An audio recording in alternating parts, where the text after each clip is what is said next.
Bonjour AMT TV, je m'appelle Sandra Ataï et LS Curiosité est née d'une passion dévorante, je vais dire, pour les plantes assez rares, exotiques. Et le nom LS Curiosité vient de mon prénom. Elle comme LSC, Sandra, les curiosités de Sandra, je vais dire.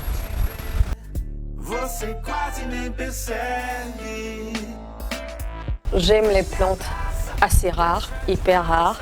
Je suis attirée par leur forme atypique, leur rareté et la symbolique que ça représente. Surtout en termes de bonsaï, ça a une énorme particularité. Le symbolisme de cette plante est assez c'est immense, je vais dire. Là, c'est mon petit pot de culture on appelle Peperomia chêne de cœur. Là, ça, c'est la forme variegata, c'est tout petit dedans. Donc, j'essaie de voir quel endroit lui convient exactement. Là, je l'ai pour le moment déposé ici, entre les aglaos. Et là, nous avons les Anthurium claridervium dont je parlais tout à l'heure. Et là, je vais voir si mon Oya Keri se porte bien. Voilà. Voilà.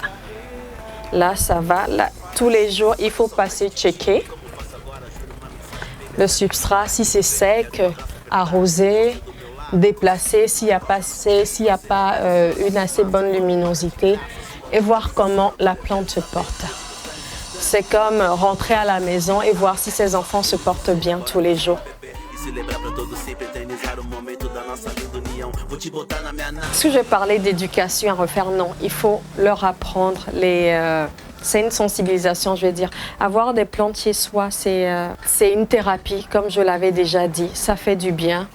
Et toucher aux plantes, parce qu'il y a des plantes qui apportent leur lot de vertus. Il faut les connaître, apprendre à les aimer et avoir en retour ce que la plante a à vous donner. Et il y en a aussi qui m'appellent pour des plantes d'intérieur. La première question que je pose, est-ce que l'intérieur, je cherche à savoir la configuration des appartements, de l'endroit à aménager. Est-ce qu'il y a assez d'air? Est-ce qu'il y a assez de luminosité? Parce que même quand on parle de l'intérieur, il faut créer les conditions pour que la plante arrive à évoluer correctement. S'il n'y a pas assez d'air, s'il n'y a pas assez de luminosité, c'est mort. La plante ne survivra pas. Bien, elle ne va pas évoluer comme cela se doit. Il faut que toutes ces conditions soient réunies, assez d'air, une bonne aération et une bonne luminosité. Ici, nous sommes dans un appartement et nous avons plusieurs types de plantes sur un balcon. Déjà, c'est une étude que je suis en train de faire. Pour chaque plante, quel espace pour chaque type de plante? Avec la configuration des appartements ou bien des espaces en hauteur, quel type de plante il faut pour ces espaces-là. Donc, en fonction de ça, on élabore un aménagement particulier adapté aux plantes. J'ai des cactus assez rares. Voilà, ça par exemple, ça a besoin d'arrosage, mais pas beaucoup. Sua localização agora eu quero saber. Vou te buscar nesse instante. O clima é de romance, desconectado é só eu e você. Bora fazer. Les tendances, c'est sur les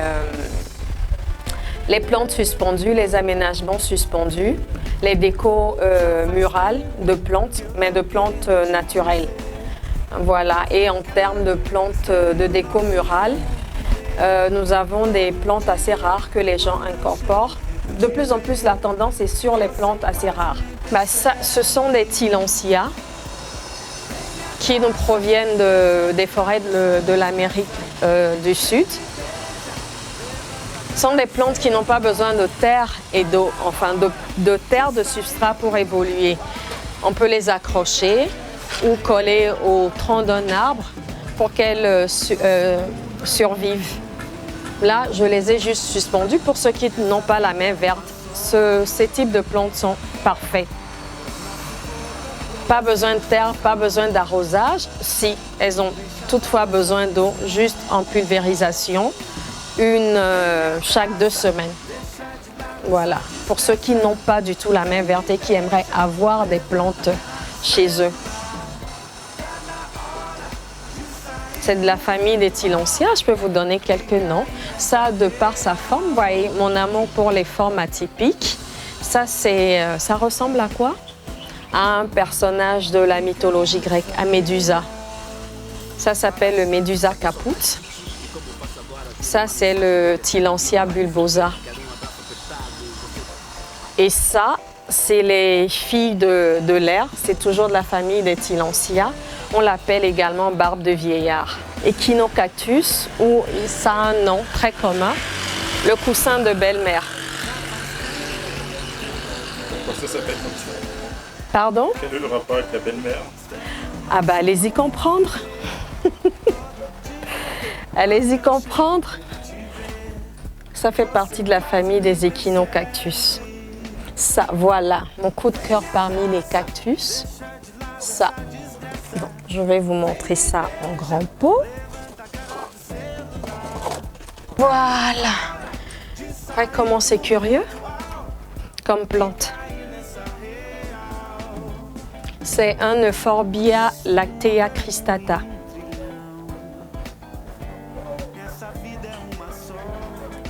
Voilà. Voilà comment ça se présente. Mis en terre dans un grand jardin, ça devient seulement époustouflant, magnifique. Mais vous pouvez aussi l'avoir en pot sur votre balcon ou dans votre petit jardin à la maison.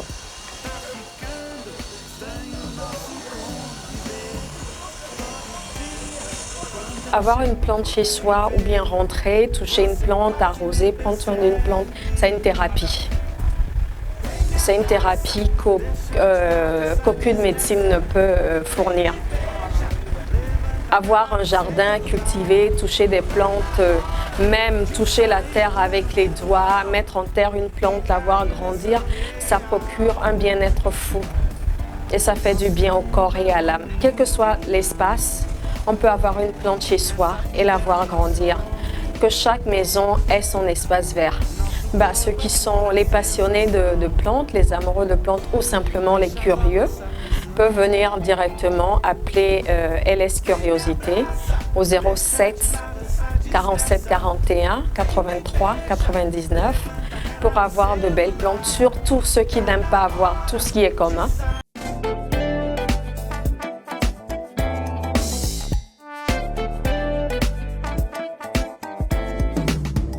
Já faz tempo que eu tô querendo te dizer.